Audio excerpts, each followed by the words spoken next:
यानी ये दो क्या समझते हैं अमीरुद्दीन खान साहब और नईम अफगान साहब कि जितनी भी नशिस्तें हैं वो एक भी सीट पीटीआई या सुन्नी इत्तेहाद कौंसिल को नहीं जा सकती, बल्कि सारी की सारी सीटें जो हैं वो किसको जाएंगी? वो सीटें जाएंगी चोरों, डाकुओं और लुटेरों को। कहाँ गई मुतनासिब नुमाइंदगी का हक? कहाँ गया आर्टिकल 17? कहाँ है आइन की मंशा? कहाँ है आइन का जो असल एक था कि जो अवाम वोट देते हैं, जिनको वोट देते हैं उस वो रिफ्लेक्ट भी होना चाहिए पार्लियामेंट में? कहाँ ये सारी चीज़ें? इन्होंने दूसरा जो इन्होंने बड़ी ख़तरनाक और खौफनाक चीज़ की है, इन्होंने ये कहा है इन्होंने हुकूमत को ये कहा है, इलेक्शन कमीशन का, कि तुम ना मानो सुप्रीम कोर्ट का फैसला, 8 जजों का फैसला ना मानो, तुम्हारे पर बाइंडिंग नहीं है। आप मुल्क को इंतशार की तरफ लेकर जाना चाहते हैं, आप मुल्क को अनार्की की तरफ लेकर जाना चाहते हैं।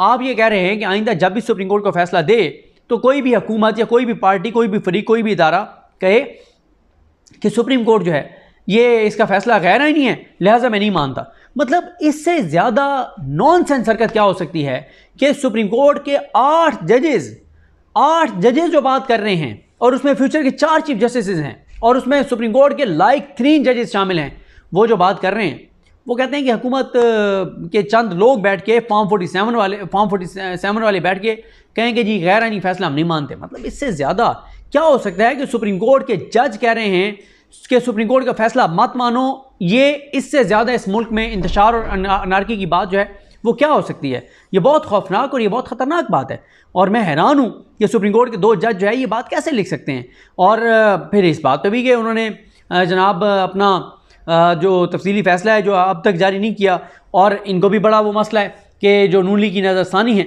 वो गैर मौसर हो गई है।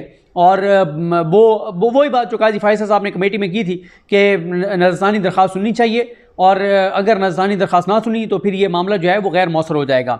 मैं वाज़ेह तौर पर ये देख रहा हूँ कि इस चीज़ के बाद अब हर अहम केस में जजेस इस तरह से एक दूसरे के खिलाफ चीज़ें लिखेंगे, एक सुप्रीम कोर्ट के अंदर बड़ी शदीद लड़ाई होगी, मामलात गंभीर होंगे, और ये पाकिस्तान के लिए ठीक नहीं है कि पाकिस्तान की सुप्रीम कोर्ट और पाकिस्तान में जजेस की इस हद तक लड़ाई हो आपस में।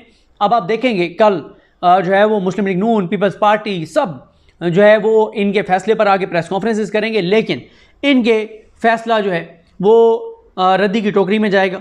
इनका इख्तलाफी नोट जो है वो इसमें पकोड़े शकोड़े बेचे जा सकते हैं, पकोड़ों के नीचे रख के ये दिया जा सकता है ये फैसला, इसके कागज़, लेकिन इसकी कोई और हैसियत नहीं है। इसमें हुआ यह है कि इन जजेस ने बेसिकली बता दिया है कि ये किस माइंड सेट से हैं, और ये काजी साहब से भी 2 हाथ आगे चले गए हैं। वो किसने कहा था, मद्दुल जान साहब ने किसने कहा था कि नहर वाले पुल ते बुला के ते माइया, वो आगे जो एक है जुमला जो भी है कि इनको काजी साहब ने नहर वाले पुल पे बुला के ख़ुद थोड़े से साइड पे हो गए, ख़ुद जो है वो कोई और चीज़ उन्होंने अडॉप्ट कर ली, किसी और राय के साथ जमाल खान मुदखिल साहब के साथ चले गए, क्योंकि पहले काजी साहब के सारे रिमार्क्स इन्हीं के हवाले से थे जिस तरह से इन्होंने फैसला दिया।